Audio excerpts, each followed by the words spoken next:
Guys, it's okay to laugh. It's okay. It's really okay to laugh. As per, when she was flaunting the wealth. When she was flaunting the wealth, were we enjoying it with her? It's okay. But nobody ever flaunts their sadness. No one ever does that. You know why? Because of this very reason. Mockery. It's not that. No, it's not that. Bible for Nigeria.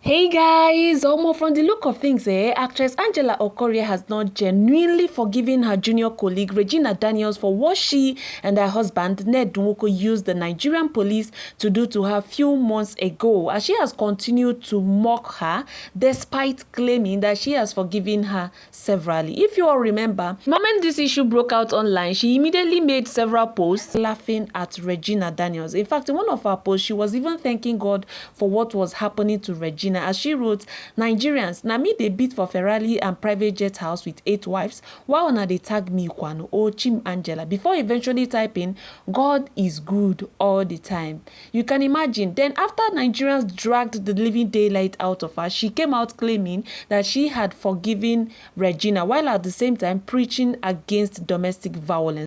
When you can't speak, I am here to be a voice to all the women out there who have been silenced from speaking the truth. But unfortunately, her reactions to Regina Daniels' new videos has proven otherwise, because she has been making funny faces to her videos. In fact, just few hours after Regina shared this video yesterday where she was crying uncontrollably while begging Nigerians to come to her rescue, regardless of how she has flaunted wealth in the past, as her ex-husband has refused to release her brother Sammy, Angela immediately shared this post laughing at her. Guys, it's okay to laugh. It's okay. It's really okay to laugh. As per, when she was flaunting the wealth. When she was flaunting the wealth, were we enjoying it with her? It's okay. But nobody ever flaunts their sadness. No one ever does that. You know why? Because of this very reason. Mockery. No, it's not that. Bible for Nigeria. Sheona de Siamba. Then a few minutes after she shared that video, she made a post remembering what Regina and her ex-husband Ned Nwoko used the Nigerian police to do to her too. As she wrote, "I just had a flashback of what these people did to me in Abuja. Chai, thank God man no be God though. I dey vex, I swear. If I talk now, the whole internet go just scatter, but yadeba. Keep your hands clean and see how God will fight all your battles. Read these verses and see what God says about the children of God. Deuteronomy 28 verse 7 and Isaiah 62 verse 1 to 12. She didn't stop there. She even went as far as threatening to block anyone who tries to comment rubbish in the new post. This is a proof that she never forgave Regina after all. But of a truth, even though I totally understand how she feels, because I knew the kind of humiliation and the kind of insults Regina hurled at her at that period, I think it's high time she genuinely forgives this girl, because from the look of things, she has learned her lessons. I mean, she was so young when she did those things she did to people, and now that she is an adult, I believe she has realized her mistakes. So please, Nigerians, let us forgive her and support her in any way we can. Anyways, I saw this video, guys, where this lady took her time to critically analyze this Regina Daniels situation and even went as far as giving her a very beautiful, as in solid solution on what to do and how to go about this whole thing. And honestly, the video blew my mind completely. Please calm down and watch it, guys, and do well to share your thoughts in the comment section below as you do so. Now, when I address this topic, I'm addressing every young girl and every future girl that finds herself in this situation. Now, first of all, please I really feel bad for Regina. When I tell people that your relationships should be kept private, a lot of people come out and say, oh, so you want her to be abused in private without speaking out. That's not what I mean. I mean, if this relationship was private, now even if she wanted to get a divorce because of the issues they're having, it would have been easier for her to do it because nobody's egos will be hurt. But guess what? Now it is so public, it is embarrassing, and let's not forget that men in general, their egos are so big, it gets also hurt very easily. So now he as a man has to come out and prove that he's Odogu. Do you understand? So this is something that could have been fixed in a little bit of time, but it's not. Sorry, I'm talking fast. But second, let's even speak about the police. So you mean to tell me you left your duties of looking for real bandits to come and arrest Regina's brothers and sisters because an influential man paid you guys to do that, and you feel like that's okay? So that's the standard we're setting right now for our country. So just because I have money, I can do whatever I want, and you guys just go on kitty kata kata. Like, you guys need to check yourself, because we are embarrassing as a country at this point. Now, into Regina. Listen, I don't know who you're trying to convince. I would have liked you as a young girl to sit down and be silent this period. There are a lot of narratives and things going around and being said. You should have done what Annie Dibia is doing. Just shh, just keep quiet. Because guess what? When you come out to make videos like this, you make the public look stupid in a way, because I'm like, who are you trying to convince of this story? Let's get into the story. Number one, you said you were coming out to explain because people used their, is it 200 naira to buy your CDs because you're famous, and that's why you have to come and explain yourself.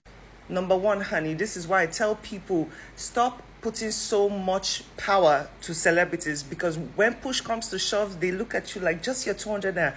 That 200 naira multiplied by 200 million, that's money in the bank. Now, first of all, you're not coming out to explain because of the CDs they bought. You're coming out to explain because you sold a narrative to young girls. You made it. You sold the story of, listen, if you're lucky and blessed enough to marry a wealthy old man, these are the benefits. So a lot of young girls followed you because of those statements you made. And now, yes, you do need to come out and explain to them, like, wait, hold on, the grass ain't that green, you know, so that they also would learn from your mistakes. But that's not what you're doing. Now, literally, you're pissing on the public. Like, is it because you bought 200 CD? Whatever.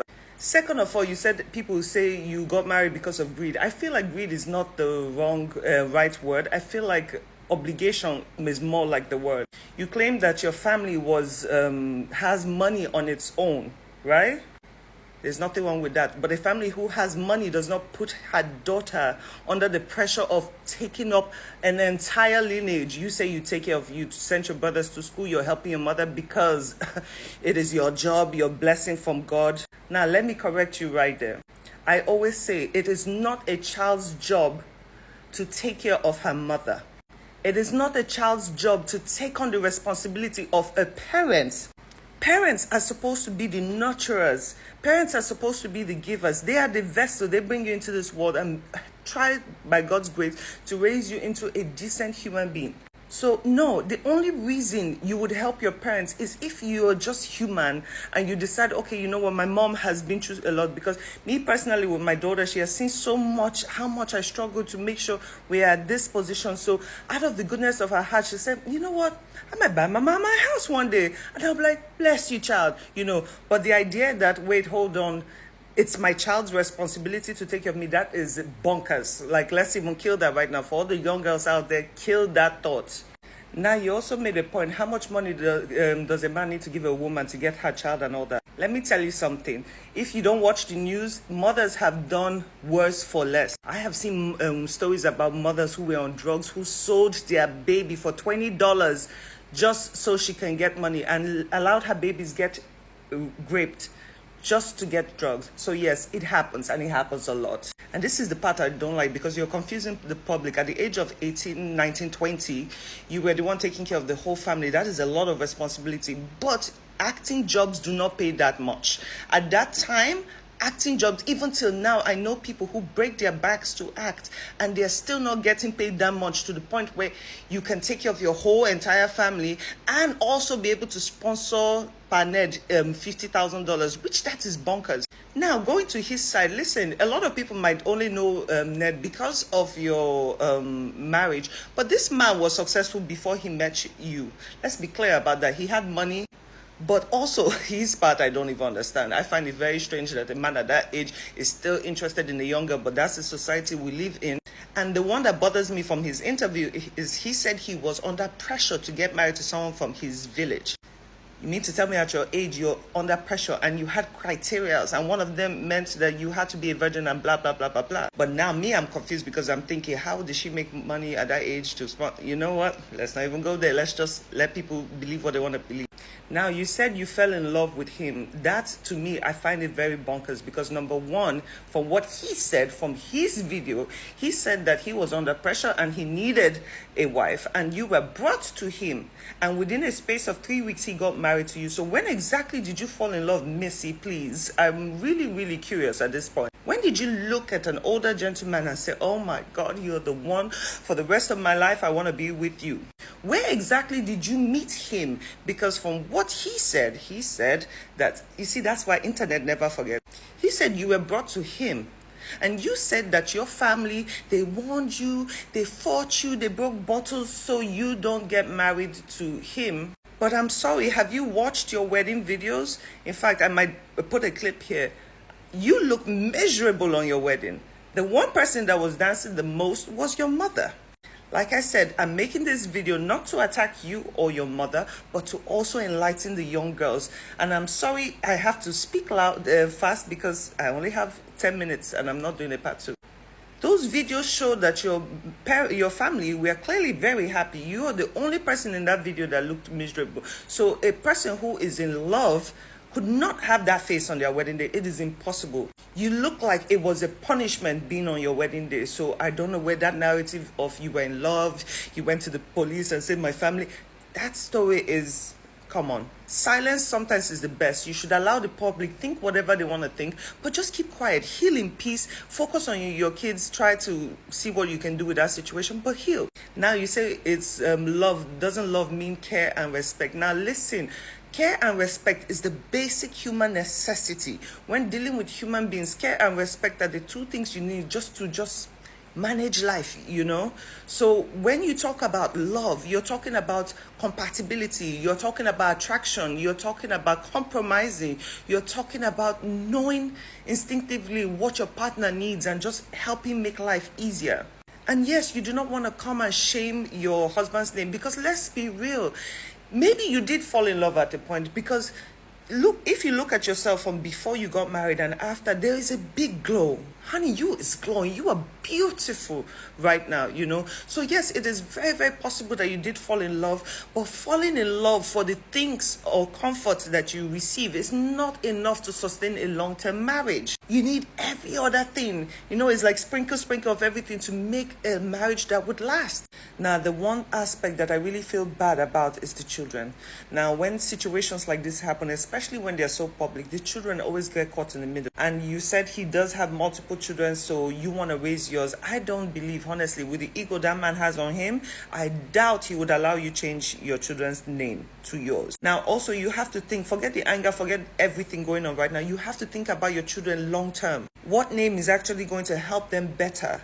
At the end of the day, your husband or your ex-husband is a successful man and his name carries weight. That means that a lot of doors will be open for your children. A lot of women get married to older, successful people because of their future children that most of them had not even had. They forget to think about how they feel in the moment. Now, I really wish you luck with the children situation, but please, stay off the internet. You're doing your case more harm than good. Your video from start to end is just like, come on. In fact, there are more I could say about your video, but whew, I'm exhausted. I'm tired. Let me go and mind my own life right now. Young girls, Leno. Sure, you're seeing Leno. And for the men who are saying, judging me based on my last video, saying that I am a man hater, I'm going to make your time. I'm going to have time for you soon. I just don't have the time here to focus on that nonsense. But soon I'm coming for you too. This woman is a pure definition of beauty and brain. She was so objective in her analysis, and I applaud her for that. And for real, I totally agree with what she said in that video. Regina has to move in silence. Honestly speaking, the first time I heard she has abandoned her marriage, married, like she has run out of her marriage and even bought a house few days after. I actually thought she had the whole thing figured out, like she already had a smart lawyer who is in custody of all the solid evidences of all the allegations she's now leveling against Mr. Ned Nwoko with him. Like, I thought she had everything. She recorded, she has enough proof to show to the world. I didn't even know their only weapon was to tarnish his image online, forgetting that they were dealing with an experienced, wealthy and cunning barrister who has enough power at his disposal. Sha, this is a lesson to all the young girls out there. All that glitters are not gold. May God help them, Sha. So guys, please kindly share your thoughts in the comment section below. What do you have to say about actress Angela Okorie's reaction to Regina Daniel's misfortune? And also, do you think this lady was right with her analysis? Please do what to let me know as you enjoy the rest of your day. Stay beautiful and have a nice day. Thank you.